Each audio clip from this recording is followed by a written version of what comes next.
दोस्तों पहले ये तस्वीर देख लें। इस तस्वीर से आपको अंदाजा लग रहा होगा कि ये किसी टोयोटा का शोरूम है जहाँ पर वीगो डाले खड़े हुए हैं, लेकिन आप गलत हैं। ये पाकिस्तान के किसी कमिश्नर ऑफिस की तस्वीर है जहाँ पर ये वीगो डाले खड़े हैं और जहाँ पर ये अफसर जो हैं मीटिंग के लिए आए हुए हैं और हर किसी के पास ये वीगो डाले हैं। इस वीगो डाले पर बात करने से पहले मैं आपको एक कहानी सुनाना चाहता हूँ, किस तरह से जो अफसर है वो अपने आप को बादशाह समझता है या हुकूमत अपने आप को बादशाह समझती है और राया को कुछ नहीं समझती। पहले ये कहानी सुन लें, उसके बाद इस पर टॉपिक पे बात करते हैं कि पाकिस्तान में और उस कहानी में क्या फ़र्क है।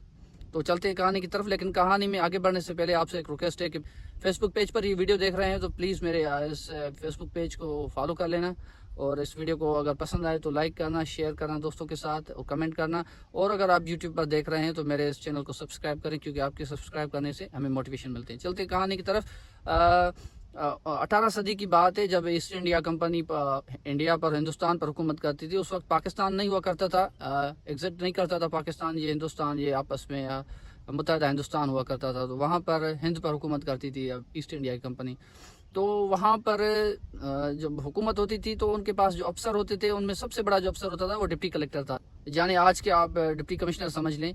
तो वहाँ पर जब डिप्टी कलेक्टर होता था तो वो अपने आप को या उसका जो पावर होता था वो मिनी वाइसराय का होता था अपने ज़िले में, अपने डिस्ट्रिक्ट में। तो वो अपनी छुट्टियाँ ख़त्म करके अपने वतन इंग्लैंड जा रहा था, उसके साथ अपनी फैमिली भी होती थी, क्योंकि यहाँ पर हिंदुस्तान में तो उसकी आलीशान बंगलो होता था, हर डिपार्टमेंट उसके अंडर में होता था, तो फिर वो बहुत पावरफुल इदारा होता था और यहाँ पे फैसिलिटीज़ भी बहुत ज़्यादा होती थी। तो ये जब अपने मुल्क जा रहा था तो इंडिया में जब ट्रेन सर्विस शुरू की थी इन्होंने बरतानिया में, तो वो ट्रेन के ज़रिए जा रहा था उधर। तो जो ट्रेन का महकमा था, ये दूसरे जो भी सारे महकमे मैंने आपको बताया था कि जो डिप्टी कलेक्टर होता था वो अपने ज़िले का मिनी वाइसराय होता था, एक बहुत पावरफुल पोजीशन होती थी डिप्टी कलेक्टर की। तो वो ट्रेन में जा रहा था अपने बीवी और बच्चों के साथ। तो ट्रेन का जब ड्राइवर आया, जब ट्रेन ने पहले विसल बजाई चलने के लिए और उसके बाद ट्रेन का ड्राइवर आया, उससे पूछा कि सर आपकी इजाज़त है तो हम ट्रेन चलाएं। तो उसके साथ एक बच्चा बैठा था, डिप्टी कलेक्टर का अपना बेटा था। तो उसने मजाक में ही या ऐसे ही बचकाना में कह दिया कि नहीं, ट्रेन नहीं चलानी।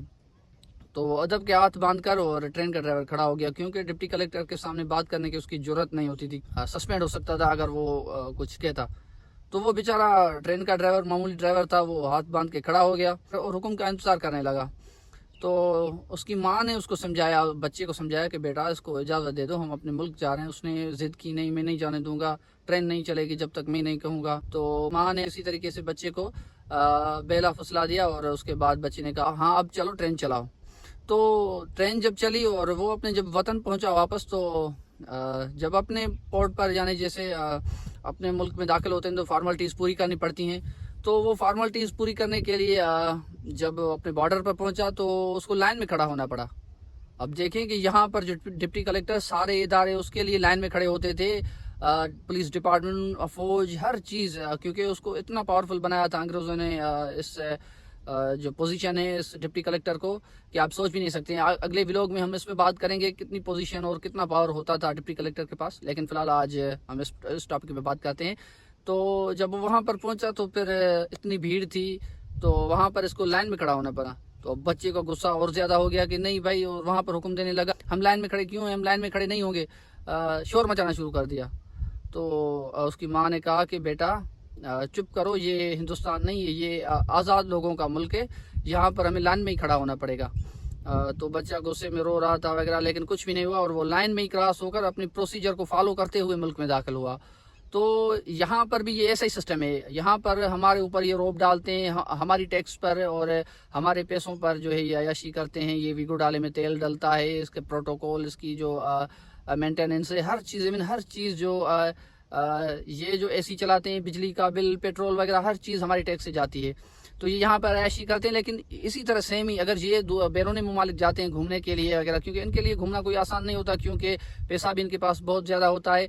और दूसरी चीज़ इनको जो है ना पासपोर्ट जो दिया जाता है वो डिप्लोमेटिक सरकारी पासपोर्ट दिया जाता है। अब डिप्लोमेटिक और सरकारी पासपोर्ट क्या होता है कि ये पासपोर्ट ऐसे होता है कि अब किसी दूसरे मुल्क से उनका जो है ना एग्रीमेंट किया होता है कि आप हमारे सरकारी जो बंदे होंगे, जो हाई क्लास के अफसर होंगे, मैं नीचे वाले की बात नहीं कर रहा कि ये 16 ग्रेड की, 15 ग्रेड की, 14 ग्रेड की ये वाले अफसर नहीं, जो कमीशन करके आते हैं ऊपर, तो उनका आपस में एक एग्रीमेंट किया होता है कि आप इनको वीज़ा देंगे کیونکہ یہ سرکار کے نمائندے ہوتے ہیں، ایگزیکٹو کے نمائندے ہوتے ہیں، ملک کے نمائندے ہوتے ہیں، تو آپ ان کو ویزا دے دیں تو ان کو آرام سے ویزا مل جاتا ہے۔ دھکے تو ہم کھاتے ہیں کہ سرکاری پاسپورٹ ہمارے پاس ہوتا نہیں ہے، یہ گرین پاسپورٹ لے کے ہم اگر ایران کی ویزا کے لیے بھی اپلیکیشن دیں گے تو پھر بھی ریجیکشن کا چانس بنتا ہے، ان کے لیے چانس نہیں بنتا۔ کہنے کی بات یہ ہے کہ جب یہ جاتے ہیں بیرونی ممالک، امریکہ، برطانیہ یا کسی اور یورپین ملک گھومنے کے لیے، تو پھر یہ وہاں پر لائن کو، پروسیجر کو فالو کرتے ہیں۔ یہاں پر یہ پروٹوکول میں ہوتے ہیں، 10-15 پولیس والے ان کے ساتھ ہوتے ہیں، اپنے آفس کے لوگ ساتھ ہوتے ہیں، عوام کو یہ ملنے نہیں دیتے، اپنے آپ کو ڈپٹی کلیکٹر سمجھتے ہیں، اپنے آپ کو وزیر اعظم سمجھتے ہیں، لیکن جب یہ بیرون ملک پہنچتے ہیں تو یقین کریں کہ یہ لائن میں کھڑے ہوتے ہیں۔ تو کہنے کی بات یہ ہے کہ یہ اپنے آپ کو خدا سمجھتے ہیں، مخلوق پر رحم نہیں کرتے۔